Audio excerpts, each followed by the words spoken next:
ఒకప్పుడు తెలుగులో multi starrers అరుదుగా వచ్చేవి. అడిగితే కథలు కుదరాలిగా అనేవాళ్ళు మేకర్స్. కానీ ఇప్పుడేమో ప్రతి సినిమాలోకి ఇద్దరేసి హీరోలు వచ్చేస్తున్నారు. అప్పుడు కుదరని కథలు ఇప్పుడు ఎలా సెట్ అవుతున్నాయి? బడ్జెట్ బ్యాలెన్స్ కోసమే మల్టీ స్టారర్స్ చేస్తున్నారా, లేదంటే నిజంగానే కథలు డిమాండ్ చేస్తున్నాయా? ఈ ట్రేడ్ సీక్రెట్ ఏంటో ఎక్స్క్లూజివ్గా చూద్దాం రండి.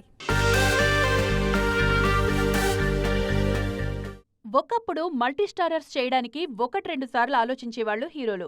ఇప్పుడేమో ఈగోలన్నీ పక్కన పెట్టి హాయిగా కలిసి స్క్రీన్ షేర్ చేసుకుంటున్నారు. RRR తర్వాత ఆ జోరు మరింత పెరిగింది.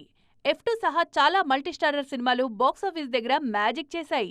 పైగా బడ్జెట్ భారీగా ఉన్న ఇద్దరు హీరోలు ఉండడంతో వర్కౌట్ అవుతుంది. F2, F3 సినిమాల్ని వెంకటేష్, వరుణ్ తేజ్ తో చేసిన అనిల్ రావిపూడి, మనశంకర్ వరప్రసాద్ గారి కోసం చిరంజీవి, వెంకటేష్ లాంటి సీనియర్లని ఒకే స్క్రీన్ మీద కలిపి చూపించారు. ఇప్పుడు వెంకటేష్, కళ్యాణ్ రామ్ హీరోలుగా మరో క్రేజీ మల్టీస్టారర్ ప్లాన్ చేస్తున్నారు. ఎంత పెద్ద బడ్జెట్ పెట్టినా సంక్రాంతి సీజన్ ప్లస్ ఇద్దరి హీరోల మార్కెట్తో ఈజీగా బయటపడుతున్నారు నిర్మాతలు. ప్రభాస్ కూడా ఎక్కువగా మల్టీస్టారర్స్ పై ఫోకస్ చేస్తున్నారు.